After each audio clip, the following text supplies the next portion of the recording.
Participate might be a struggle. Rise and shine, it's a brand new day. Can and can take the stage, ready to play. Weekdays at 10, the cars and the scene. Coffee in hand, they're living the dream. Aggression in the voice, got the whole town awake. Bringing fire to the mic, make no mistake. Shows in the corner, spitting out facts. Dropping truth bombs, ain't holding back. Can and can in the morning, feel the heat.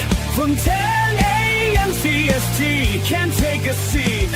We live and loud, that break in the mind. Can and the bold.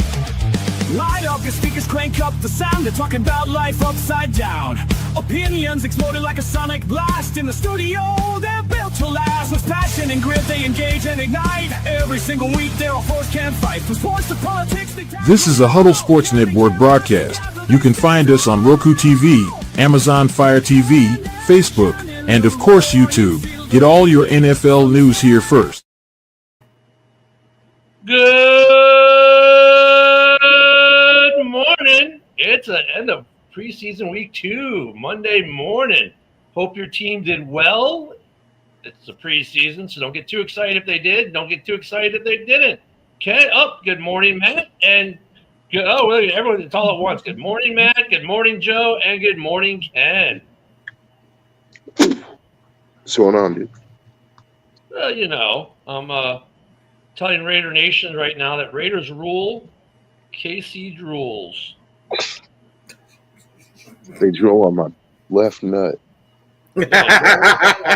Joe's left nut. There we go. It's posted there just for you, Joe. He's probably getting a good following on X now with these little comments. No. What you got to do is you got to make an X account of Joe's left nut. Tell me that motherfucker won't blow up. Maybe I'll do that. Maybe I'll make an X account called Joe's Left Nut, and then I'll put it in Raider Twitter. So hey, speaking of the Raiders, Genty trucked some dude this weekend. Did you see it? He trucked more than one dude, actually. Like he had 7 carries for 32 yards, which is, I mean, what do you expect on 7 carries? But it's almost 5 yards a carry. I was happy with his performance. I was just like, he trucked a dude. Whoa, okay. Dude, he might be okay. So he trucked one guy on that long run that he had, but there was another run where he went to the left side and he was one-on-one with the linebacker, and the linebacker it looked like the linebacker was going to truck Genty, but the linebacker popped right off him and Genty stayed standing and kept going. And you know who else trucked some people yesterday? Luther Burden the third. Oh yeah. So he had 2 receptions, which were okay, but his blocking on two touchdowns that the Bears scored, rushing touchdowns, he was the blocker, and he pushed the DL, was a defensive lineman. He pushed him back 3 yards into the end zone.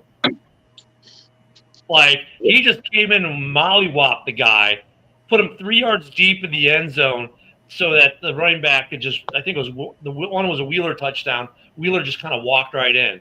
And then on another one, he had a crackback. Oh my God. The dude, the guy had some nice catches, but his blocking, to see a wide receiver trucking guys as a blocker, I was like, yeah. I get that. To see this out of a receiver. I get that, because remember how much we loved when Alan Lazard knocked down those 3 guys? That you don't see that type of shit from wide receivers very often. No, you don't. And it was like, and here's the funny thing.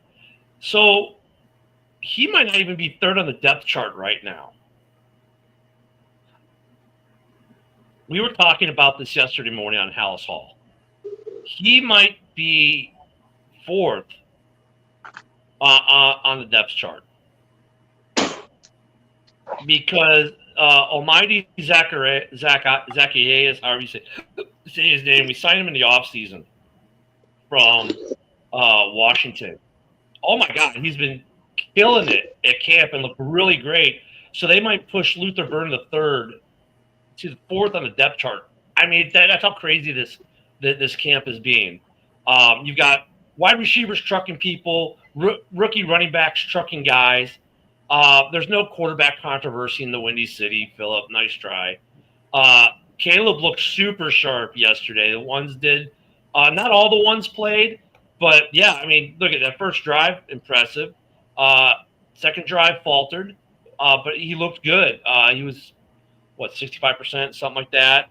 No, I mean, look at Bears fans, 38-0. You got to be feeling good about yourself today. I know I am.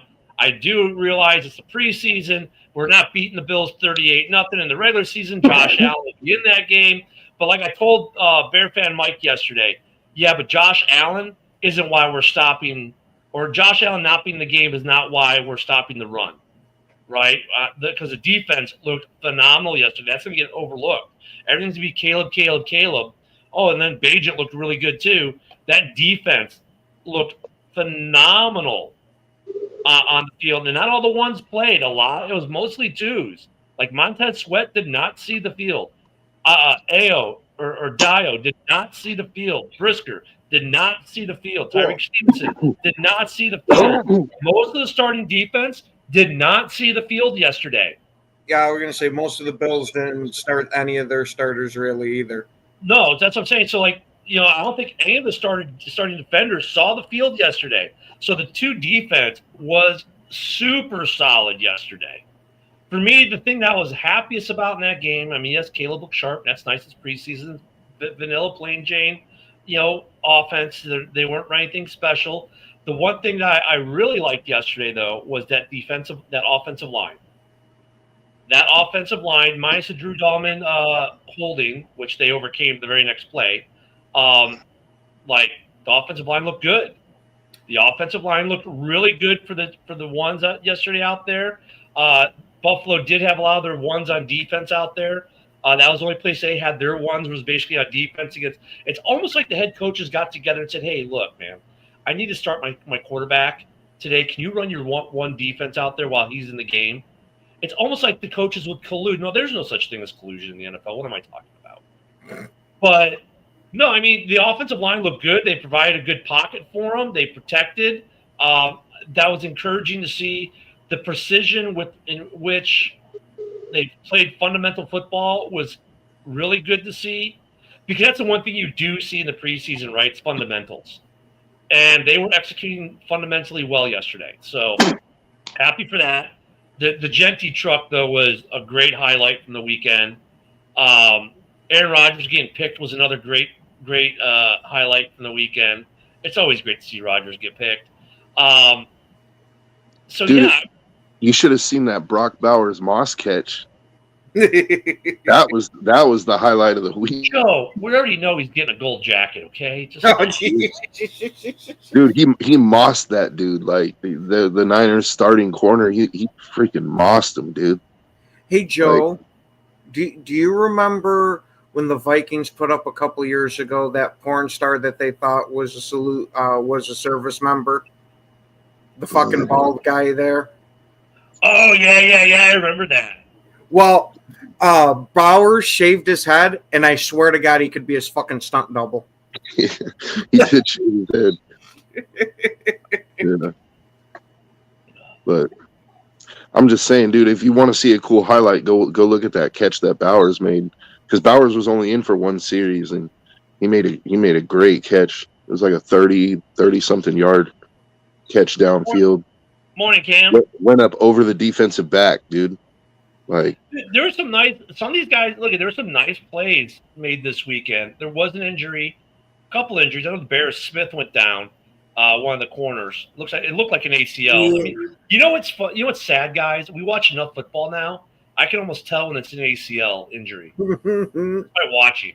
And the way his leg, it was no contact. The obvious sign that's probably an ACL. No contact.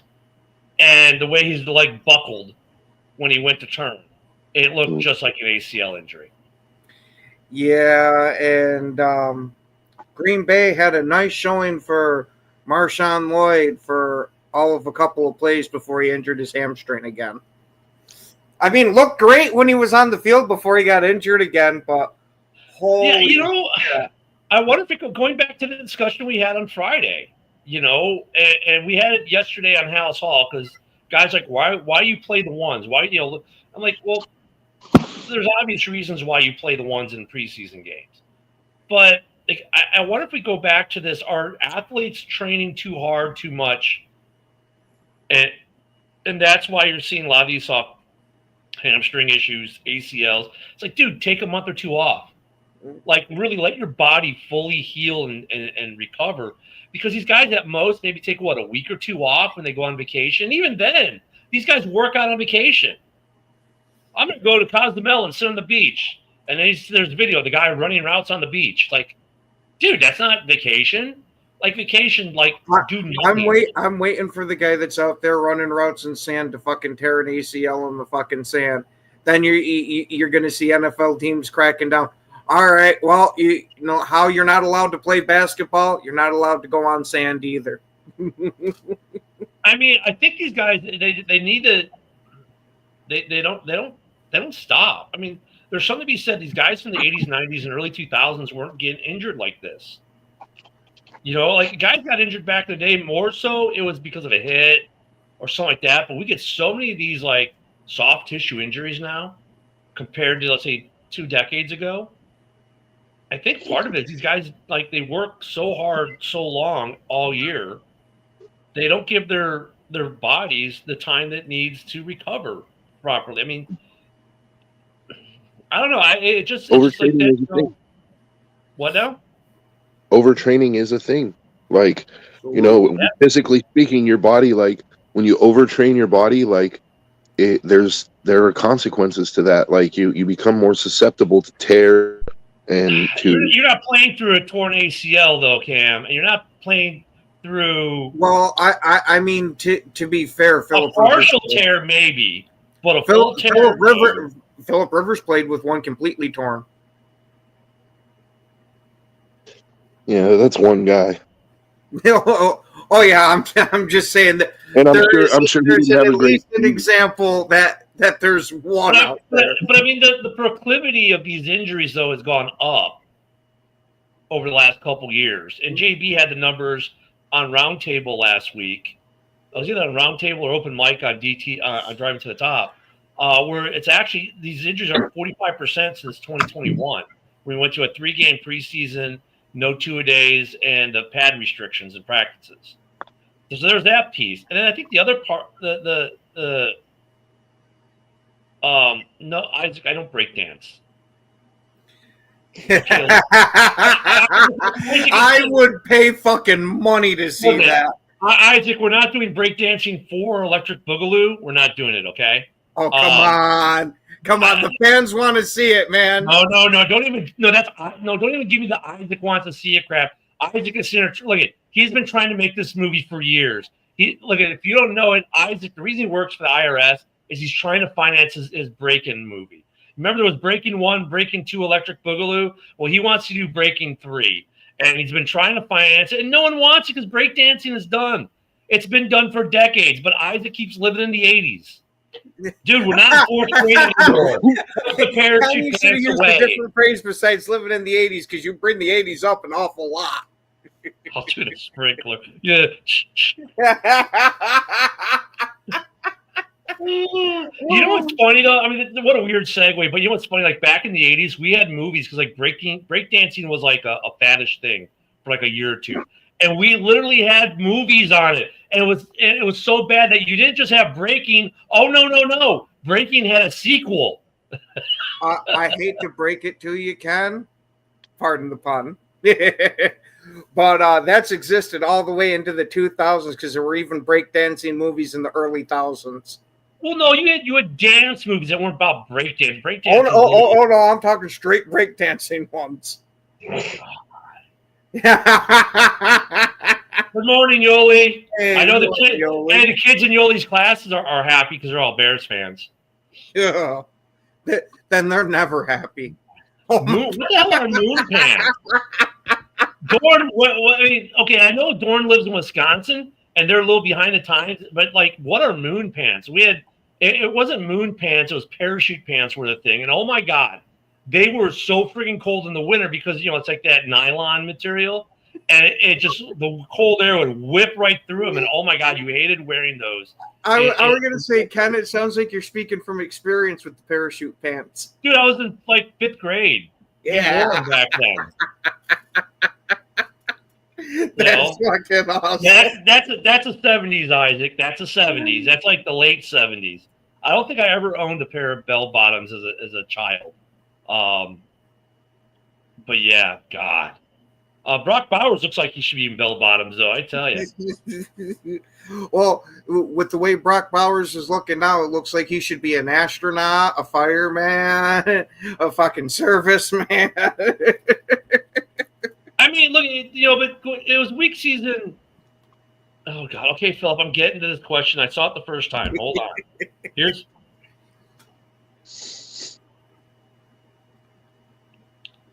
Oh, I'm gonna say whichever NFC team north are the two winners.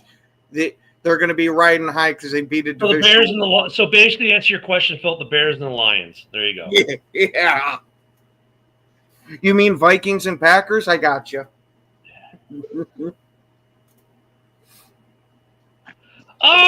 Speaking of trades, thank you, John, for bringing us back to reality. There is a trade brewing that you guys might be interested in. So we talked about this free agents last week, and I said I thought the Trey would sign because it was mostly just a matter of the guarantee, right? Is what was being reported.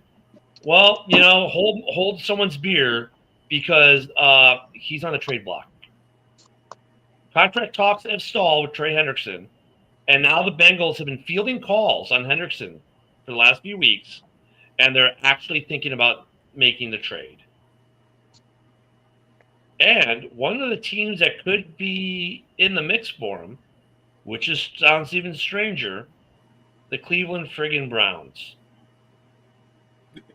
Well, oh yeah, and other news too. The Dolphins are meeting Matt Judon. Okay, so yeah, Trey Hendrickson. I mean, I thought that would be.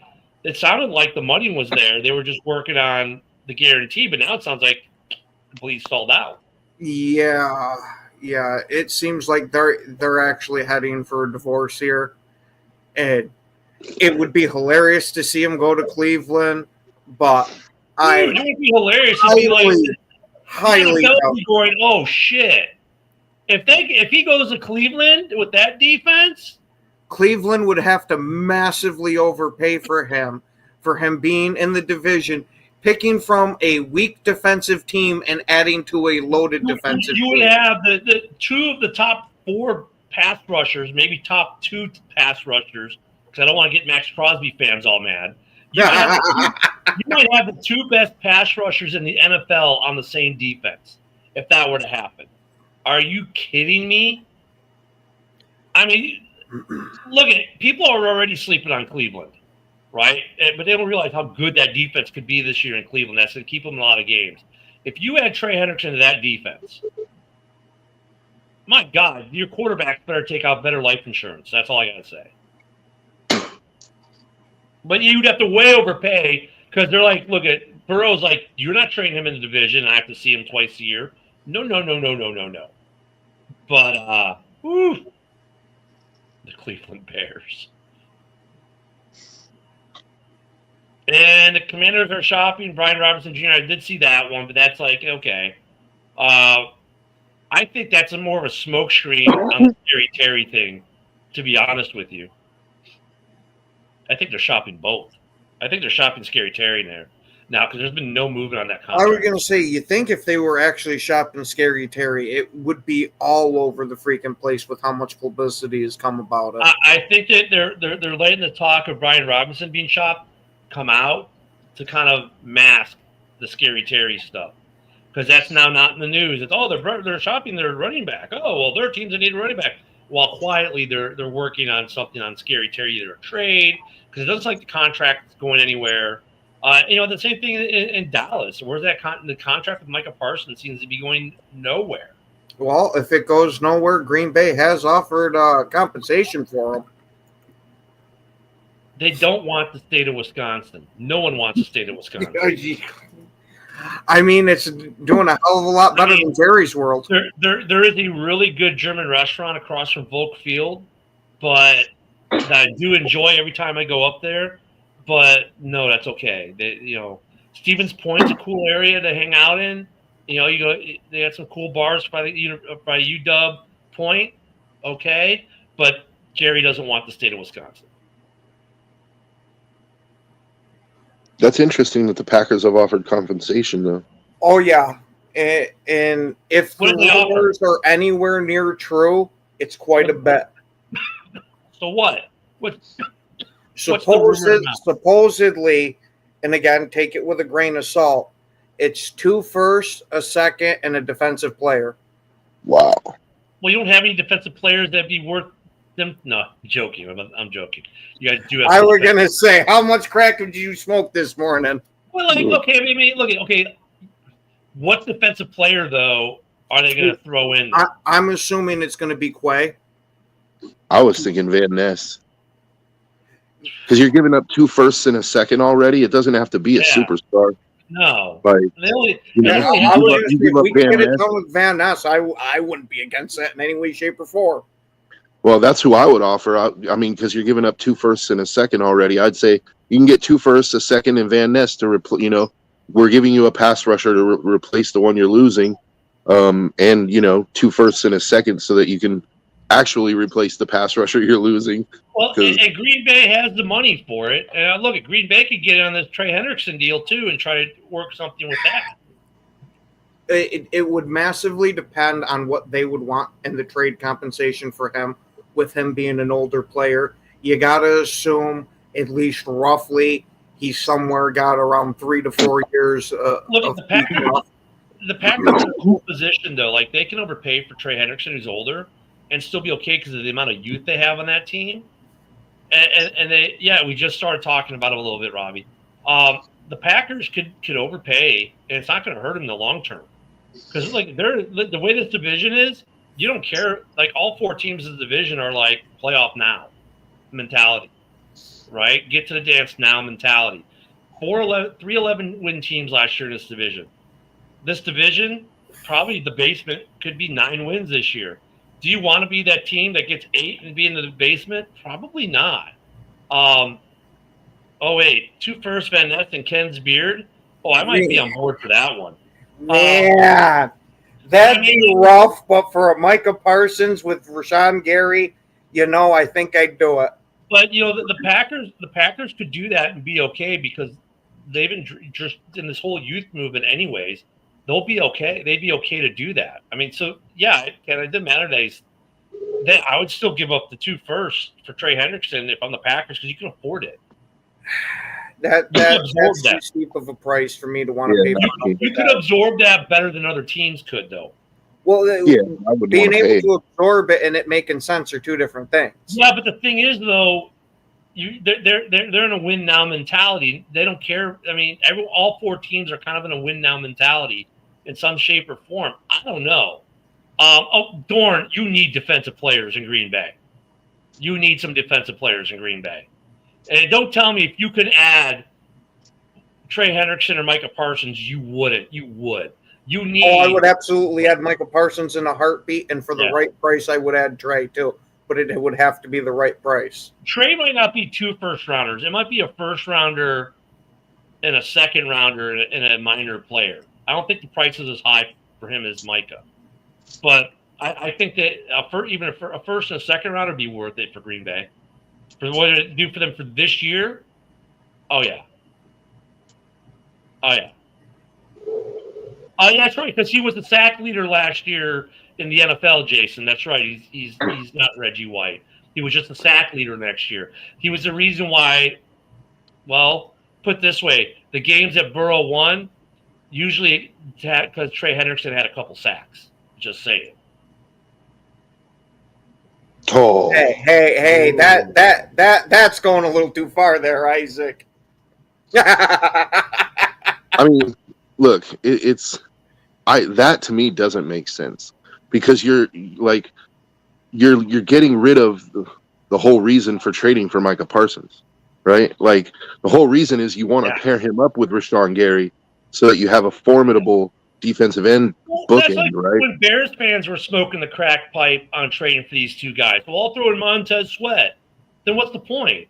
Mm-hmm. I mean, you're throwing Montez Sweat for Micah. Like, okay, great. Now what? I mean, the whole point of getting him would be to pair him with Montez Sweat, not with Booker or not with Deo. And look, Booker looked great yesterday. Booker is starting to become what they said he was going to become when we drafted him in the 5th round. Because as I'm saying, like for the Bears, this makes no sense. I think to even look at this trade. When the Bears drafted Booker last year, when they traded back into the 5th round, everyone's like, this dude should not have come out of school a year early. He should have stayed in school another year, and he could have been a 1st or 2nd rounder. And last couple of season games, he's looked like a 1st or 2nd round pick. He's grown, right? Physically, he's grown. So, like, if you're the Bears, though, you're not trading Montez Sweat to get Micah Parsons or Trey Hendrickson because that defeats the purpose. You're not trading them to pair him with Booker or to trade him with Deo. No, you're trading for the guy to go with Montez. So the Packers, you're going to trade the guy you want to pair him up with. It defeats the purpose. I mean, why would you get rid of Gary if you want Gary to be the guy you pair him up with? Yeah, I get that Parsons is a level above Gary and all, and it would be an upgrade. But to me, trading Gary for Parsons would be a step back. I mean, it's still, I wouldn't say a step back because it's still a net gain because Parsons is way better. But I agree with you, Ken. Like, I wouldn't say it's a step back, but I would say it's like, it's not the move that you could have made. Like, and also I would say that Rashawn Gary, I wouldn't give up 2 firsts, a second, and Rashawn Gary. I would say, if you want Gary, then we're going to give you 1 first, 1 second, and Rashawn Gary. Like, because I think Rashawn Gary is worth a 1st round pick. But it'd be a huge upgrade for Green Bay. I mean, I'd take Parsons over Gary 10 times, 7 times a week and twice on Sunday.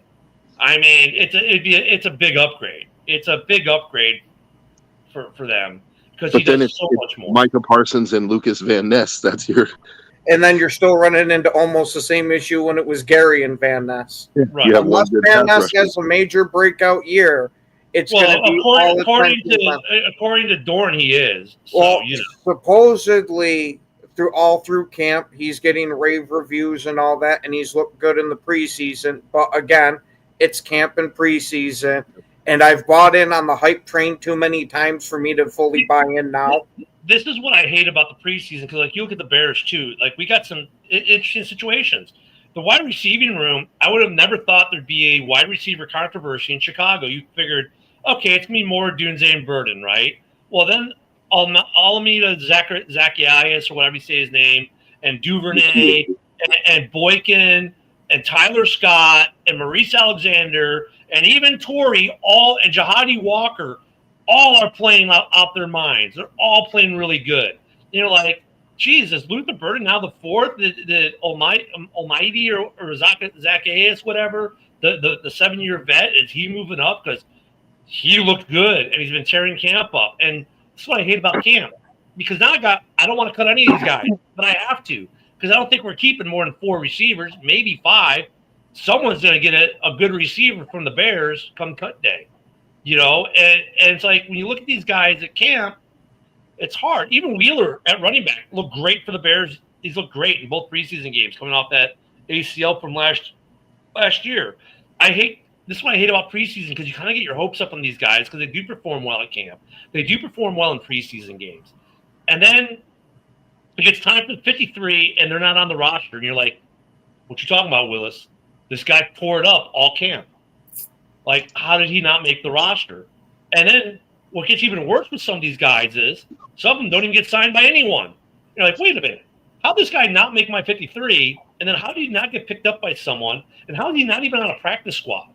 And that just mind boggles with camp because every year you get guys like that, and you're just like, and then you get your Mapletrons who, oh my God, he's gonna be the best wide receiver in football, and by midseason he's traded. By the end of that year, he's released, and no one wants him. And you're like, but at camp and in preseason, when we're looking for fundamentals, he showed he was like really, really good. What the hell happened? What got lost in translation? A scheme started getting deployed instead of just basic bullshit, and that's where these guys are falling through the cracks. Tesla. I love that guy's name. Oh, yeah. Clifford even showed us that he sometimes resembles an NFL quarterback. He scored in a preseason game this year. So there you go, Joe. We'll gladly trade you Crosby for him. I mean, it's just like it's. I guess you're right there, Ken, because in the preseason, it's more about fundamentals and just raw talent.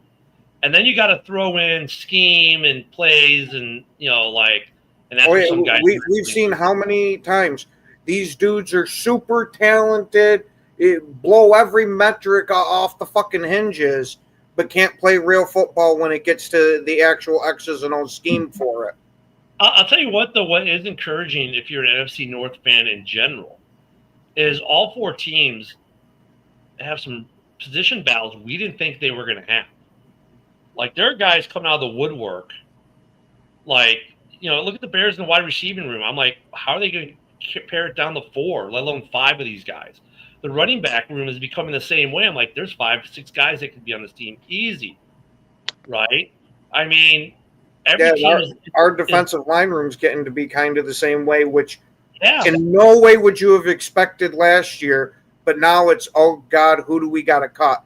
And Yinzer, I 1,000% agree with you. We got, the whole left tackle thing in Chicago, and now it's to the point where Trapio is actually playing right tackle to be the backup at right tackle. When everyone thought Ozzie Trapio was going to be the starting left tackle for the Bears after we drafted him, dude, he's like 3rd on the depth chart now because the Canadian Eagle has passed him. Theo Bennett, who was an undrafted free agent rookie signing by Poles, because he went to college in British Columbia, and who drafts a guy from British Columbia. So, but the guy is playing out his mind, and he had an ACL last year too. So he spent the year on the IR, than the practice squad. I mean, it's like for the Bears to think that you have an offensive line battle, it seems unheard of after what we've gone through the last couple of years. But we've got what fans would probably say 3 or 4 really good options at left tackle now. You're like, how the hell did this happen? How the hell does that go on?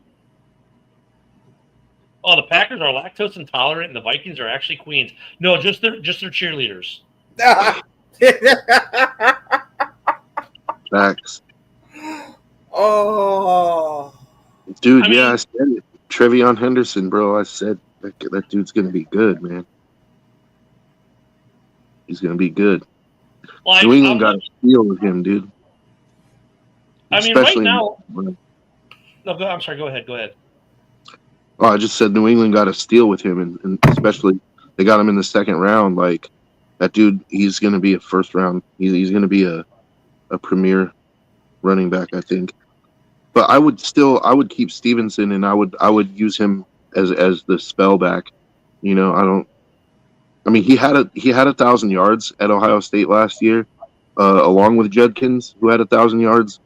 So maybe he could carry the workload, but I think he would do his best work as the number 2 back, because he's going to be a gasher. Like, he'll come in and get you, 7 yards a carry on 8 or 10 carries. Like,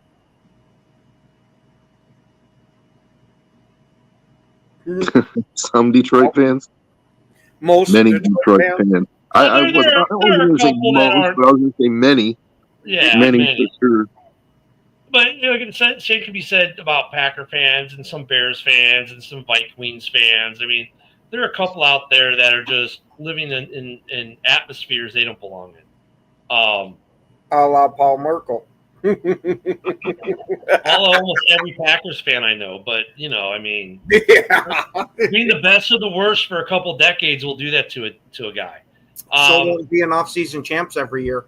You're not wrong there. Hope rings eternal. That's for sure. Look at,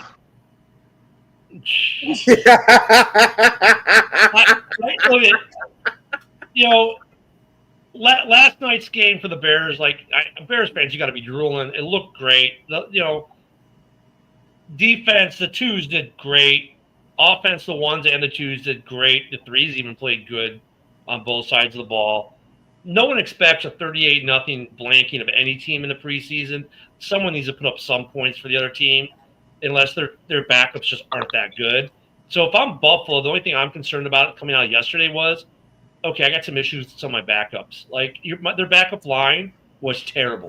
This is one of the things I was telling my old lady, because her favorite team is Buffalo, is they have a great starting roster, but I don't know how much faith I have in their backups. I look at even and their backups are bad. I mean, it wasn't even the quarterbacks. It wasn't White. It wasn't Trubisky. Those two guys never had a chance. Those two quarterbacks for the Bills, I don't even know how you evaluate them yesterday, because they never had a chance. That offense, the Bears 2s and 3s on the defense were getting pressure, like stupid amounts of pressure. The Bears backups at defense were shutting guys down. Offensively, their 2s and their 3s defensively could not get past even the 2s for the Bears O-line. I mean, Bagent looked good. They gave Bagent a little bit of pressure now and then, and Bagent even made that look easy. So if I'm Buffalo, I'm more concerned about my backups. Like, their backups got some issues, and they're like look at least they have that problem that's their backups. Unlike Miami, who needs to wonder about their starters, right? Because their starters are getting beat by 2s. I mean, but yeah, I think, and look at this next week, week 3, we're going to see all the starters, right? I think every starter is going to get some game time in week 3 of the preseason going into the regular season. I mean, there'll be a couple exceptions, but I think it's good that they get in and get a series or two. Like for the Bears yesterday, I think it was good that Caleb in the one offense, most of the one offense, because the one look at Swift didn't play, Rashawn Johnson didn't play, for example, on offense. It was good to get him in there, execute some nice easy plays, get some confidence, do it in front of a crowd in game situation. I think all the ones need a little bit of that next week. So next week will be interesting with some of these games. Just to see as we get the cut downs. I mean, cut day, I'll tell you what, if I'm a GM for a team in the AFC South, I'm watching the NFC North cuts. Because there's going to be some talent coming out of the North that's going to get cut. That's going to end up in places like the AFC South. That's going to be a battle right there. And then if you go there, if they're only carrying 4 receivers, someone good's getting cut. Same with the running back room. Someone good's getting cut. And these are, and even we said yesterday, Tyler Scott, he's done in Chicago. And now it's like, crap. No, Damien, there's nothing. There was nothing. Who did we lose our secondary? Smith had a torn ACL. That could have happened at practice. Just because it wasn't a hit that caused that injury. It was a non-hit injury. So, no, it's not playing your stars in preseason is not dumb. We lost Terrell Smith. Ooh, okay, a backup. Guess what? We have other backups. And he could have torn an ACL just as easily at practice. It was a non-contact injury. Like, Damien, your argument about injuries makes more sense if these are contact injuries. But these non-contact injuries could happen at practice just as easily as they do in the preseason game. Mm-hmm. How many guys have been lost already because of injuries at practice this year for ACLs and other soft tissue? That's where the majority of these injuries have come from this year in the preseason. And every week, you can't go a day without someone in the league getting out for the year because of an ACL, or they're going to be put on the IR for a hamstring, And they're not playing in preseason games when these injuries happen, Damian.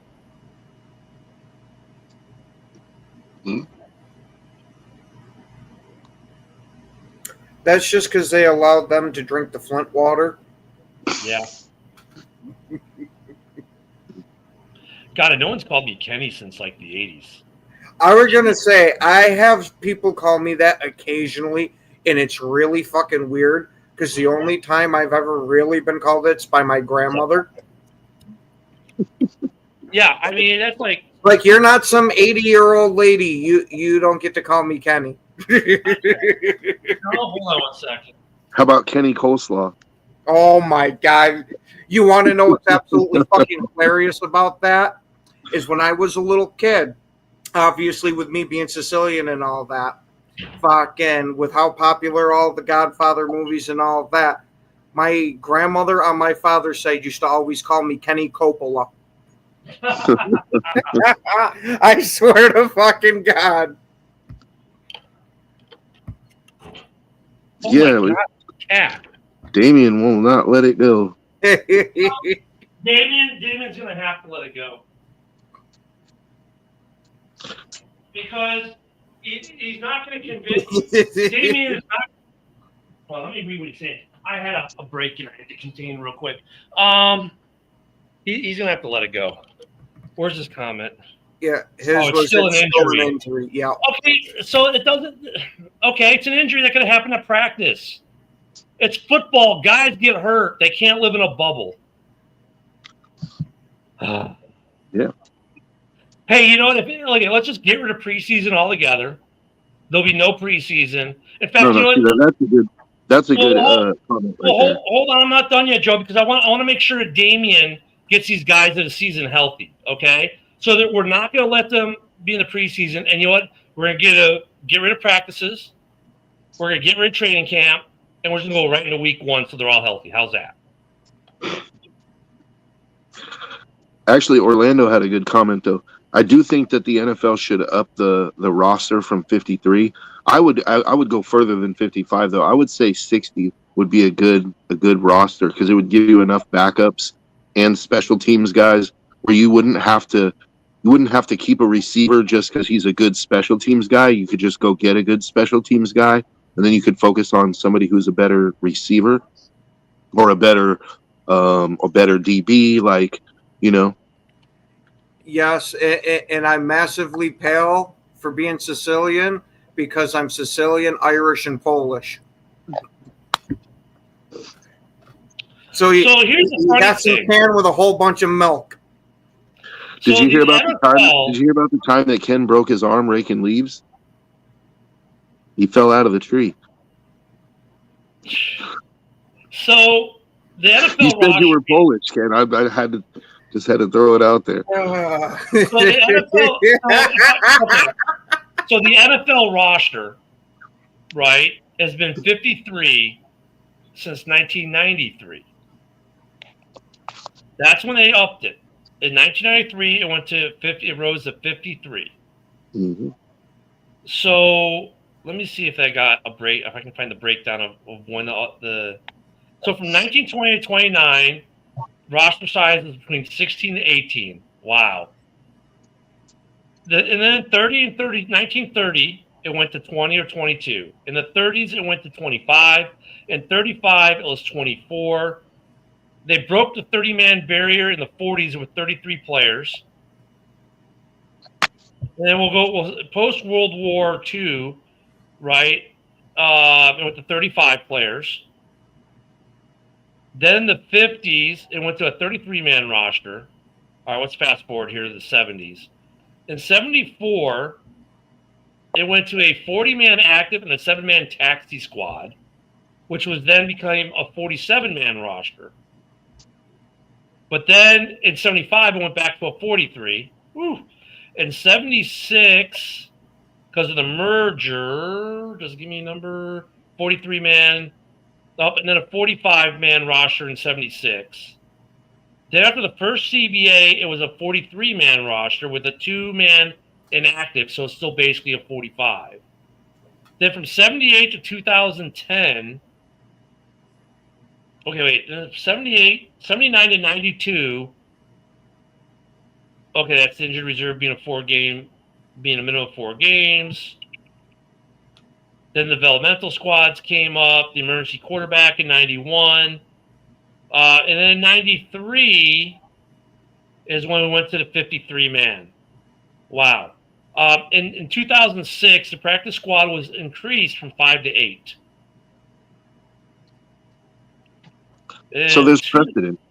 and then There's precedent for up and in 2014, the practice squad went from 8 to 10.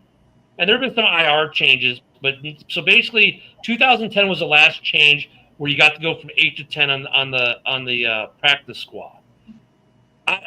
So going back, I mean, look, it's been what 40 years, God, or 30 years. I'm sorry, since 32 years or whatever since we increased the roster size.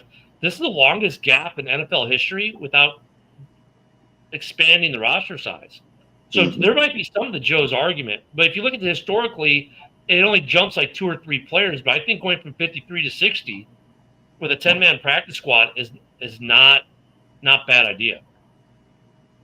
But even 55, I mean 56, like judging by the precedent, they only jump by 2 or 3 players. So even that I think would be helpful. But yeah, I think a 60. We got a couple decades to catch up, though, Joe. Remember that. Almost every decade they were adding 2 or 3. It's been 3 decades and they've added none. Yeah, I think a 60-man roster would be.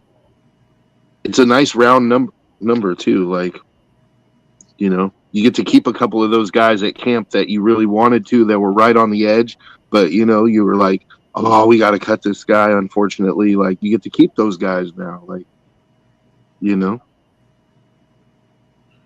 like I said. For me, one of the biggest wins I think is that you don't have to keep a guy who is just because he plays really good special teams. You don't have to keep him as your backup safety or your backup running back or whatever. Like you can get somebody who plays running back better, and you can still keep him as a special teams guy. You can have guys who are specifically special teams guys. So in '76 we did the 14-game season, and then I know we were at 16-game seasons by '85. Because the Bears, were 15-1. So the 16-game season was there shortly after that. And then, of course, we went to the 21, 22, somewhere around there. So recently, it'd be interesting. It would definitely make cutdowns a lot easier. I mean, look at, you could say, though, that with the amount of talent that's out there, maybe we're ripe for expansion.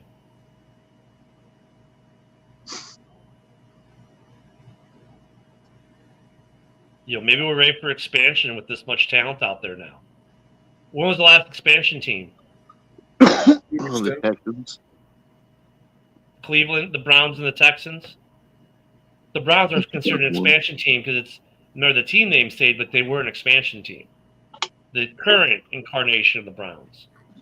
So we could be due expansion. Then the 53-man roster still kind of works. Man, you'd almost have to add a new division to each conference at that point. No, you wouldn't. Yeah, we've had unbalanced divisions in the past, where one division has 5 and the other ones have 4 or something like that. I mean, adding 2 teams, so you have two divisions, that would be unbalanced. Big deal. Oh. That's nothing new in the NFL. See, that way the NFL is going to make all their fans that have OCD check into the fucking mental health clinic like 3 times a week now. Well, though, Tampa does a good job of filling that stadium. Jacksonville has the harder time, yes. But that has nothing to do with those football teams. That's more of a Florida thing. Because we're such a transient state that they don't keep fan bases. Because most people live in Florida for 3 or 4 years and then leave for whatever reason, or they move here and they keep their teams from where they left. So that's more of a Florida thing. There's been unbalance like that remember for how many years was Tampa in the NFC Central? 20 years. about that 25 years from their inception until they left somewhere around 2000. So we're ripe for expansion. There's a lot of cities that could probably support a team. Mm-hmm. San Antonio's been begging for a franchise for a long time. Yeah. Oklahoma City's definitely big enough. I'm right there fucking with you, Luca. Well, you younger football fans, I get it, but us older football fans, we're used to it. St. Louis has been begging. Louisville's been begging. Oklahoma City's been begging. Yeah, but St. Louis, they've already tried that experiment there a couple of times. And they made money. Well, no, no, because the only reason the Rams left is they wouldn't build them a new stadium. They want them to use the dome. I get it.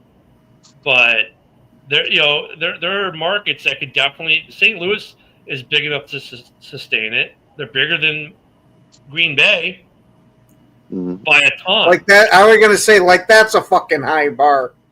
Well, that's what I'm saying, though. You got smaller markets even that could support a team.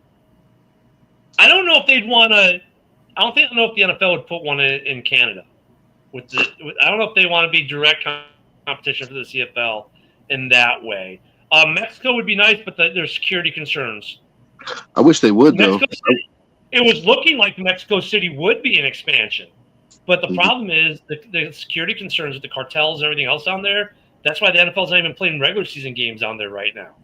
Remember, we were having a regular season game down there every year. Now they're not. No USA City deserves expansion team. Okay. I mean, but there are more than a few cities in the U.S. that could. Even Portland. Like, Portland doesn't have a team, right?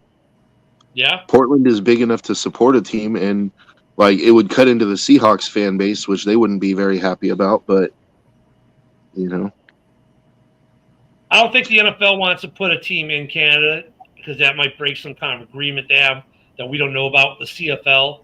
I think that's the last place. I think they would rather go to Mexico than Canada, put it that way. Hawaiian team then you might as well put one in London. You might as well, if you're going to put a team in Hawaii, you might as well put one in London or Dublin or Munich or Madrid because the flights out there. Fuck that. Give me Alaska. Hey, a Hawaiian team wouldn't be a bad idea, though. I mean, no, but I mean, at that point, though, now if you're gonna look at what's a flight from LA to Hawaii? 5 hours. 5 hours. Okay, so an East Coast team to play in London is a 9-hour flight, at least, if not more. Maybe a 10-hour flight. You might also put a team in London then, because from New York to London, it's 5 hours.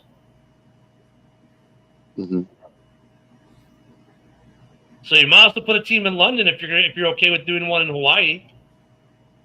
And to be honest with you, I think the NFL would be more apt to do that because they could control the European market then.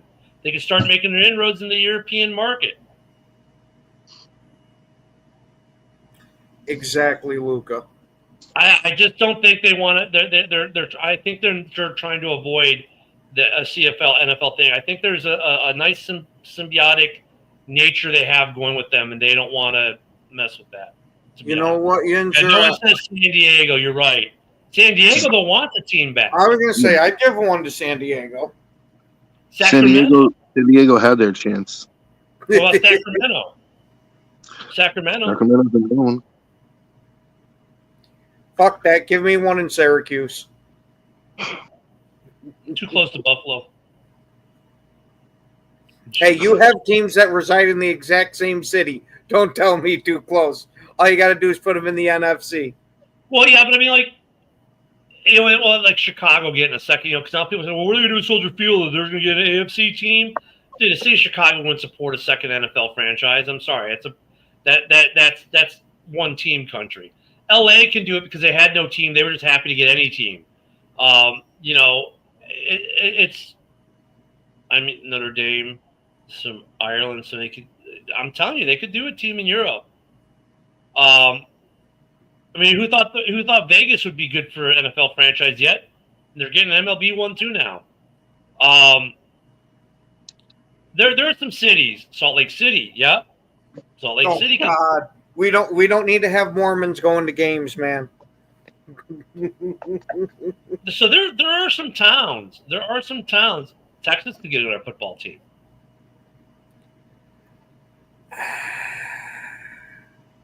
Right now, you got teams in Dallas and Houston. What about San Antonio? Yeah, but a lot of that Texas market is already all Dallas. Puerto Rico is interesting as the U.S. territory getting an NFL franchise. Yeah, I think that'd be a little tacky just because of it being a territory. No, I mean, look at the Expos were going to move there. The Montreal Expos were going to move to Puerto Rico before they became the Washington Nationals. That was one of the possibilities. They actually played some games in Puerto Rico. PR is not a bad option, but I don't know. I mean, PR is more of a baseball island than a football island. So I don't know if they would. I don't know if that would work. Put it that way. I don't know if PR would work. It'd be great. It'd be great. My wife's Puerto Rican. I got family in PR. I don't know if the infrastructure there would sustain it either, to be honest with you. I really don't. I mean, they get rolling blackouts still. Like, it's PR is a quagmire. Ask any Puerto Rican, they'll tell you there's like, they scratch their heads going, I don't get why they can't get together on the island. But yeah, I don't know. Let's see, what's this? Oh, God, Jesus. I wouldn't talk about inbreeding when half your fan base is transgender. Stop picking on the Minnesota Vikings. All right, I'll leave the Vikings alone. Born and raised, Orlando. Born and raised, but then the Army moved me around. I ended up in Florida. Yeah, I said Sacramento. They could definitely get a team. Caribbean. Them fighting words, Broski. Them fighting words. Orlando and I are going to come over and beat you up now. Oh, wait, no, check that. We're not going to do that. We're just going to send our wives, and they're going to get you with the chancletas. Yeah. Get some cousins from the island. Yeah. Yeah, I'd be a little worried about that one. Yeah. Okay, I'm just going to not show that one, Luca, and you can probably understand why. Yeah, I was gonna say if Detroit, if Puerto Rico is the Detroit of the Caribbean, then what's Haiti? Luca, I'm gonna tell you that comment's great though. Yeah. It is great. What is Haiti? All right, I gotta show it now for those not on YouTube. I'm gonna be real quick with it. Send all your hate mail to Luca.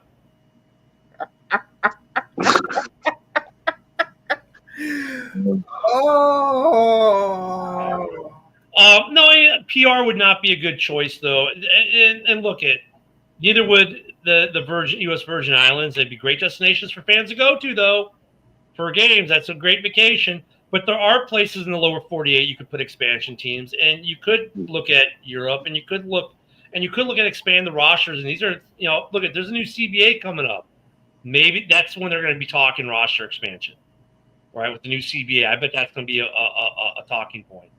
There is precedence for it, but like great games this weekend. We'll talk more about them tomorrow. We're about out of time, so everyone enjoy your Monday. Thank you for being with us today.